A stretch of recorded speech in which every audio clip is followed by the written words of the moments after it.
Salut à tous, bienvenue à cette première séance de la comptabilité analytique. Voilà, cette première séance de la comptabilité analytique est simplement l'introduction. Il est quand même important que nous en parlions.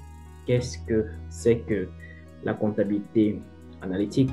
On entend souvent parler de la comptabilité analytique, mais nous ne savons pas ce que c'est.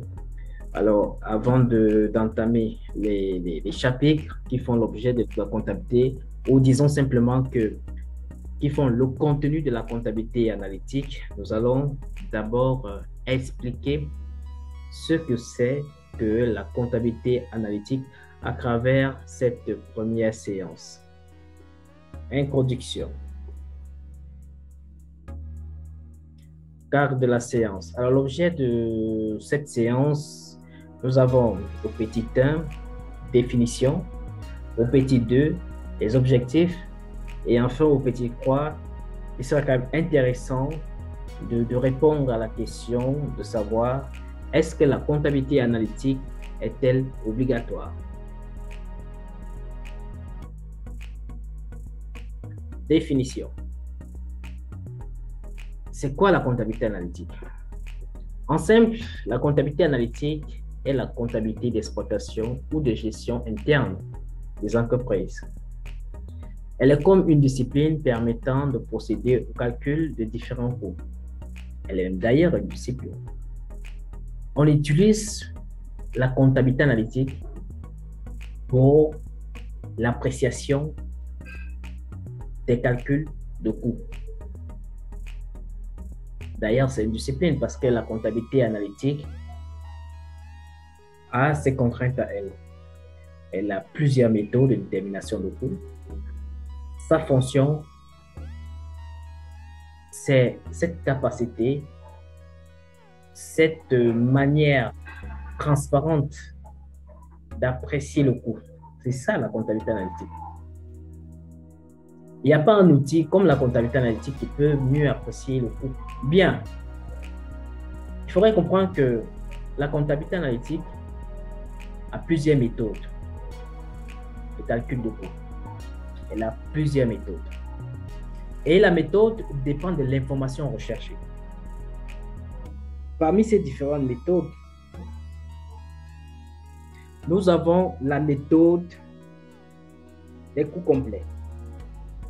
Elle repose sur la distinction fondamentale entre les charges directes et les charges indirectes.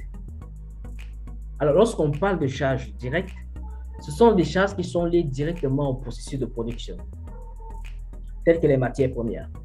Alors que les charges indirectes, ce sont des charges qui nécessitent un calcul préalable avant de les imputer au coût de production. Vous avez par exemple le transport sur l'achat des matières premières.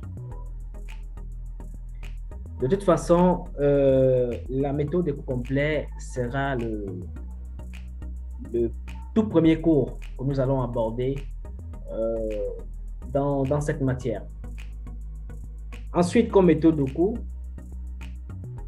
nous avons les coûts partiels. Elle repose sur la distinction entre les charges fixes et les charges variables. Lorsqu'on parle de charges fixes, ce sont les charges qui ne dépendent pas du niveau d'activité. Est-ce que vous comprenez? Les charges fixes ne dépendent pas du niveau d'activité. Prenons l'exemple, le loyer. Le loyer, que vous fabriquez 1000 pièces, que vous fabriquez 2000 pièces, vous allez toujours payer le même montant du loyer. Alors que les charges variables, comme le mot l'indique, charges variables, ce sont des charges qui varient en fonction de l'intensité de l'activité. Nous prenons toujours l'achat des matières premières. Si vous fabriquez 1000 produits, ce n'est pas la même quantité de matières premières que vous allez acheter quand vous allez fabriquer 2000 produits. Vous voyez, donc ça varie en fonction de l'intensité de l'activité. Mais attention, les charges fixes peuvent varier par palier. Alors quand on parle de palier, ça voudrait dire quoi? Ça voudrait dire que si vous estimez que vous avez besoin d'un espace commercial un peu plus grand, vous serez obligé de changer par exemple de local. Et là, en ce moment, vous n'allez plus payer le loyer que vous avez l'habitude de payer. Vous allez payer un loyer un peu plus costaud. Est-ce que vous comprenez? C'est aussi comme vous pouvez être dans le même local, mais vous allez par exemple voir le bailleur et l'expliquer. S'il dit, OK, d'accord, il vous ajoute l'espace. Et là, vous n'allez plus payer le même loyer. C'est pourquoi on dit ça varie par palier. Mais sinon, les charges fixes sont invariables.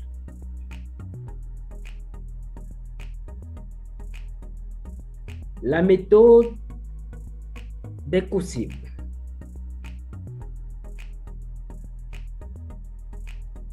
Elle repose sur le principe fondamental d'analyse de la valeur. Eh bien, l'objectif de cette méthode est de maximiser sur la satisfaction des clients. Voilà. La méthode ABC. C'est encore une méthode qu'on appelle coût par activité.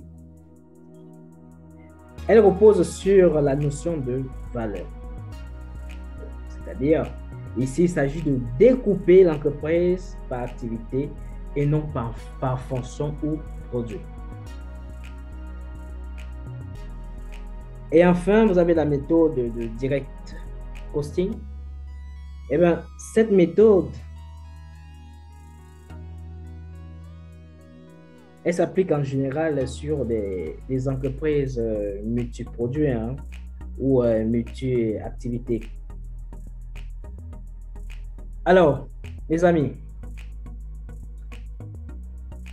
toutes ces méthodes, nous allons les aborder progressivement dans nos processus de diffusion des cours.